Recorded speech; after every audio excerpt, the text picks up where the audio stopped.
어제 국민의힘은 총선 공천 심사 때 현역 7명 컷오프, 18명 감점으로 경선 체제를 결정을 했습니다.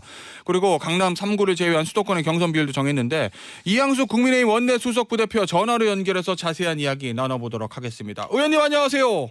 네, 안녕하세요. 이양수입니다. 자, 의원님 어제 이제 공천 룰이 확정이 된 거죠? 공천 룰을 확정해서 일부 발표를 한 거죠. 예, 일부 발표했는데 지금 내용을 보니까요. 네. 현역 의원 7명은 그냥 자동으로 컷오프가 되는 거고, 네. 그리고 하위 몇 퍼센트니까 18명 정도는 감점. 그렇죠. 경선 과정에서 이렇게 돼 있어요. 거기다가 이제 동일 지역 3선 이상 출마하면 또 그것도 감점.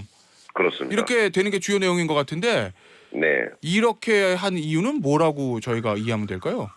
인유한 혁신위에서 한 하위 20% 정도를 갖다가 좀 컷오프 해달라고 그랬잖아요. 예. 그것이 좀 혁신이다. 예. 그리고 우리 당 공관위에서도 한 22% 정도를 컷오프 해달라는 이야기를 했습니다. 예.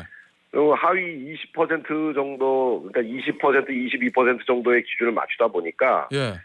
너무 20%를 그냥 당무감사로 딱 잘라내기에는 공정성이나 이런 게 또 항의라든가 이의제기가 있을 수 있어서, 예. 하위 10%는 무조건 컷오프를 하고, 예.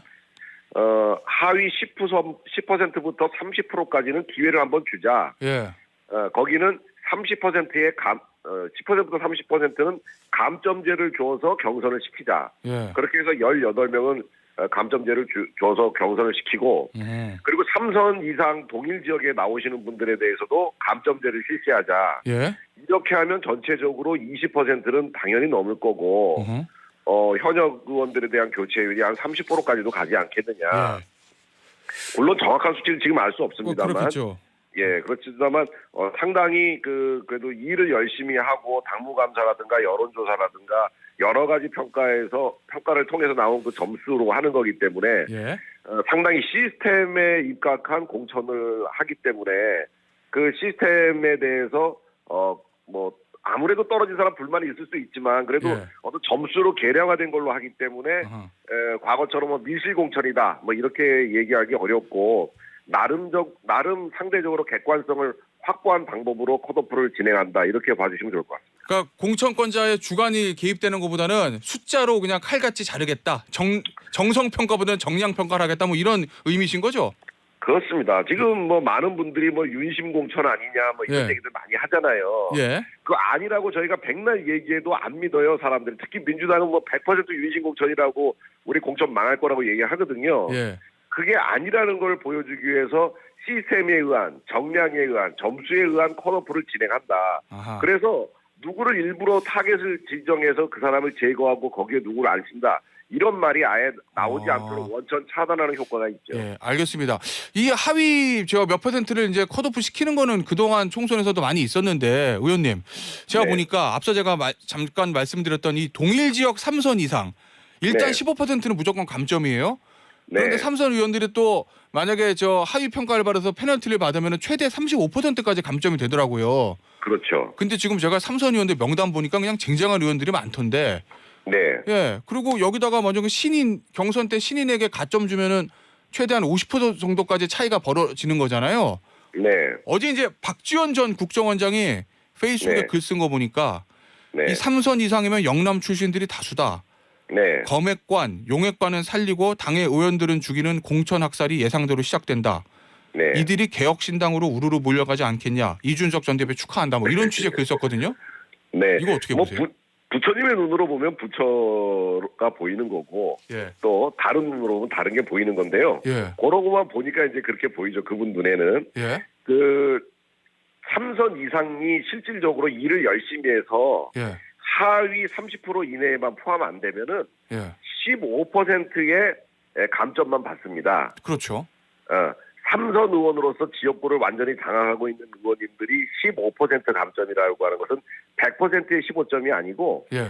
내가 얻은 점수의 15%거든요. 예. 여론조사라든가 당무감사라든가 이런 걸 통해서 제가 만약에 40%를 얻었다, 여기에 15%거든요. 예. 그러니까 한 5.5% 정도 되겠죠. 어허. 그래서 3선 이상 정도면 신인들과 경쟁할 때 한 15% 자기가 얻은 점수의 15% 감점 정도는 좀 접어줘야 상대가 된다. 안 그러면 예. 3선이 4선 되고 4선이 5선 되고 5선이 6선 되는 거는 그냥 시간 문제가 돼버리거든요. 그래서 기울어진 운동장, 예. 오랜 정치를 통해서 인지도와 지지도를 쌓아 올린 사람들과 신인들과 좀 낮춰주기 위해서 15% 감점제를 준 거고요. 예. 아까 말씀드린 것처럼 하위 30% 안에 들으면은 20% 감점이 추가돼서 35%가 됩니다. 예. 그래서 아하. 앞 3선 의원, 4선 의원들도 소위 다선 의원들이 상임위나 본회의를 잘 출석을 안 하는 경우가 많아요. 예. 뭐 내가 다선 의원인데 위원장인데 뭐 그런 거 일일이 회의 다 가나 하면서 또 회의에 자기 질문 시간에 질의만 하고 그냥 자리 이석하고 이런 경우 많거든요. 예. 예. 그런 거 다 점수화 계량화해서 보다 성실하게 다선 의원도 초선 의원처럼 표심을 잃지 않고 본회의라든가 상임위에서 열심히 의정활동하라. 예. 이런 취지에서 이제 이런 걸 만들었기 때문에 예. 앞으로 좀 더 활력 있고 다선이라고 좀 게으르지 않고 나태해지지 않는 그런 국회를 만들기 위한 필요적 조치라고 생각합니다. 알겠습니다. 자, 그러면 의원님, 어쨌든 이준석 신당으로 갈 중진 의원들은 별로 없을 거다. 이렇게 보시는 건가요? 우리 당 의원님들이 예. 나름 굉장히 당이라든가 나라 걱정 많이 하시는 분들입니다. 예. 많은 어떤 분들은 그냥 당리당략에 의해서 정치하다가 자기의 어떤 목표라든가 예. 기득권 같은 거에만 안주하는 그런 사람들로 이야기하는데 사실 그렇지 않고요. 예. 우리 4년 전에 우리 당에서 공천 못 받으신 분들한테 예. 우리 그때 위성정당으로 좀 당적 좀 옮겨가지고 예. 거기 번호 부여받고 이런데 좀 이득나게 해달라 했을 때 예. 공천 탈락하신 분들이 다 좀 불쾌하면 한 마음이 있겠지만 전혀 내색 안 하고 다른 당에 가셔가지고 비례정당에 가셔갖고 다 당을 위해서 애써주시고 하셨거든요. 예. 그리고 그분들 지금도 우리가 전직 의원님들 모임에서 또 다 만나고 그래요. 예. 이런 객관적인 기준으로 공천을 했을 경우에 내가 컷오프 됐을 때 본인한테 자성이나 반성을 할 수는 있어도 당 그렇게 원망하거나 그러지 않을 거고요. 그래서 네. 우리가 객관적인 이런 시스템 공천을 하려고 노력하는 것이고 특히 그리고 우리는 여당입니다. 비록 아쉽게 이 공천이라든가 이런 거에서 낙천이 돼서 정치를 이제 국회의원을 더 하지 못하더라도 예. 정치를 그만두는 건 아니에요. 왜냐하면 우리는 여당이고 그다음에 나라 전체를 운영해야 되기 때문에 국회의원 말고도 여러 가지 자리에서 국가와 사회를 위해서 그리고 당을 위해서 봉사할 기회가 부여가 되거든요. 그래서 그분들이 생각하는 것처럼 그렇게 개혁신당이나 다른 당으로 튀어나가서 이렇게 정치하고 하기는 굉장히 어려운 상황이라는 점을 예. 말씀드립니다. 알겠습니다. 별로 이준석 신당으로 건너갈 의원들은 거의 없을 것이다. 이런 취지의 이야기라고 제가 이해하겠습니다, 의원님. 네. 어제 한동훈 비대위원장 했던 정치개혁 공약 좀 볼게요. 의원 정수 250명으로 줄이겠다. 300명에서. 네. 민주당이 동의하면 이번 총선에도 적용할 거고 민주당이 동의하지 않으면 총선 이긴 다음에 법 개정해서 다다음 총선부터 적용할 거다. 이런 얘기 아니겠습니까? 그렇습니다. 예. 민주당에서는 이거 떴다 방식 공약이라고 굉장히 비판하던데요. 이거 어떻게 보세요? 민주당은 줄이기 싫다는 얘기죠. 의원 정수 줄이기 싫다. 예. 기득권에 안주하고 싶다. 현재 정치 잘 돌아가는데 의원을 왜 줄이냐. 이런 이야기에 국민들이 과연 동의하시겠습니까? 예. 의원 정수 얘기만 나오면 민주당 팔 떨어요. 무슨 큰일 난 것처럼. 근데 실제로 의원 정수 먼저 번에 김기현 대표 있을 때 한 30석 줄이자 그랬고 이번에 한동훈 위원장이 아예 한 50석 줄이자 얘기하시는데 예. 우리가 줄일 방법이 있습니다. 지금 비례대표가 47석이 있잖아요. 예. 비례대표가 반드시 필요한 분들이 있습니다. 우리 사회에 보면 소수, 약자, 그렇죠. 여기 이분들을 대변하는 분들이라든가 예. 그다음에 경제 전문가, 안보 전문가 꼭 반드시 또 필요한 분들이 계세요. 예. 근데 이런 분들은 사실 현재 비례대표의 한 절반 정도면 됩니다. 왜냐하면 나머지 절반은 사실 당대표라든가 권력자라든가 이런 분들한테 줄 서가지고 사실 자리 잡기에 급급한 분들 많으세요. 그리고 예. 비례대표로 입성했으면 전국적 인물로서 국가와 사회를 위해서 자기의 전문적 지식을 활용해서 열심히 의정활동해야 되는데 어디 지역구 좀 빈데 없나 찾아가고 또 거기 또 다음 선거를 위해서 막 열심히 지역구원하고 다를 바가 하나도 없어져 버린 경우가 많아요. 예. 그래서 비례대표를 한 절반 정도로 줄이고 예. 그래서 그 아까 말씀한 소수 약자를 대변하거나 전문가들을 이렇게 영입하거나 그런 데 쓰고 나머지는 좀 줄이는 방향으로 하고 그리고 지역구도요. 자연 증가분이 있습니다. 인구 증가에 예. 따른 예. 그 인구 증가분을 늘리지 말고 예. 자연 감소되는 지역이 있어요. 그 자연 감소분만 감소시켜서 합산을 하면 한 50석 가까이 나옵니다. 예. 이런 식으로 왜 근데 이런 얘기가 나왔느냐. 정치권이 기득권을 좀 놓자. 국회의원들이 기득권을 내려놔야 된다. 그렇게 예. 환골탈퇴하는 모습을 보여야 국민들이 정치와 국회의원들을 신뢰한다. 예. 신뢰가 땅에 떨어졌어요. 지금 국회의원들이 어디 뭐 국민들이 의식조사하면은 할 신뢰도라든가 뭐 이런 게 항상 최하위잖아요. 알겠습니다. 최하위로 가만히 있을 거냐. 우리가 이미지 쇄신해야 되는데 우리가 그럼 가만히 있으면 이미지 쇄신 되냐. 무언가 기득권을 내놓자. 예. 이런 취지에서 우리 당에서 이런 안을 계속 내놓고 노력하는 겁니다. 예, 의원님 그런데 일각에서 뭐 이런 얘기도 하더라고요. 의원 숫자 줄이는 것도 좋은데 그거보다 의원 개개인에게 집중된 특권 같은 거 이거 폐지하고 좀 줄이는 게 낫지 않겠니? 라는 의견도 있던데 그건 어떻게 같이 보세요? 이루어져야죠. 같이요? 의원 숫자 줄이는 거는 하지 말고 그것만 하자 이렇게 얘기하시는 분들은 의원 숫자 줄이기 싫다는 얘기고 예. 의원 숫자도 줄이고 그다음에 개개인적으로 그 기득권 내놓는 것도 같이 해야 돼요. 그래서 우리가 지금 내놓은 게 불체포 특권도 포기하자. 예. 금고형 이상 확정 시에 세비 반납하자. 예. 귀책 사유로 이루어지는 선거는 절대 우리 무공천하자. 예. 이런 것들을 지금 차근차근 정치 개혁에 대응한 거를 여러 개를 내놓는 거죠. 예. 각각의 개인의 그 기득권도 내려놓고 예. 전체의 기득권도 줄임으로써 그래야 국민들이 신뢰 회복하고 정치권들이 앞으로 노동개혁, 연금개혁 이런 사회적으로 어려운 문제들을 해결해야 되는데 예. 국민 여러분 동참해 주십시오 할 때 어느 국민이 동참하겠어요? 기득권 하나도 안 내놓고 우리가 그냥 계속 잘 먹고 잘 살면 우리가 뼈를 깎는 노력을 먼저 해줘야 예. 그런 노력에 동참해 주십시오라고 정치권이 외칠 때 국민이 동참해 주시지 않겠습니까? 알겠습니다. 어제 인천 시당 행사에서 이 공약을 발표한 건데 근데 의원님 인천 시당 행사를 왜 계양구에서 하신 거예요? 이거 이재명 대표 저격하러 거기서 한 거 맞죠?